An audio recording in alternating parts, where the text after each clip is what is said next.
কোথাও যদি শুনি কারো দোকান বন্ধ করে দিয়ে কাউকে হুমকি দিয়ে টাকা তুলে মাংস খাওয়া হচ্ছে, মদ খাওয়া হচ্ছে, তাহলে তার দল করার প্রয়োজন নেই।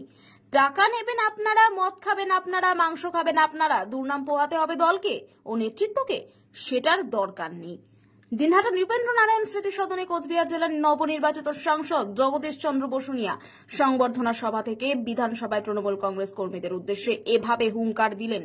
উত্তরবঙ্গ উন্নয়ন দপ্তরের মন্ত্রী উদয়ন গুহ এদিন দলীয় কর্মীদের উদ্দেশ্যে বলেন, বেশ কিছু অভিযোগ আসছে দোকান বন্ধ করে দিয়ে টাকা তুলে মদ মাংস খাওয়া হচ্ছে। যদি কেউ এরকম করেন তাহলে তার দল করার প্রয়োজন নেই। আর খোদ মন্ত্রীর মুখ থেকে এমন কথা শুনে চাঞ্চল্য জেলার রাজনৈতিক মহলে।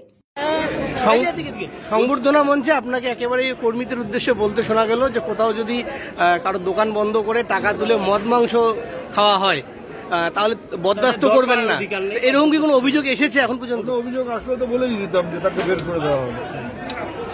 মাঝে মধ্যে বিভিন্ন মাধ্যমে দেখি অমুক জায়গায় হচ্ছে তমুক জায়গায় হচ্ছে, সেটা যাতে আমাদের এখানে না হয় তার জন্য এই সতর্কবার্তা। তাহলে কর্মীদের আগাম সতর্কবার্তা দিলেন? হ্যাঁ, কর্মীদের আগাম সতর্কবার্তা দিলেন। এই যেমন বললাম যে আমাদের হলে তো বাড়ি ভাঙতো, আমরা কারো বাড়ি ভাঙিনি, কাউকে মেরে হাসপাতালেও পাঠাইনি। আমরা এমন অবস্থা করব যে ওরা রাজনীতি করার জন্য মানুষ পাবে না।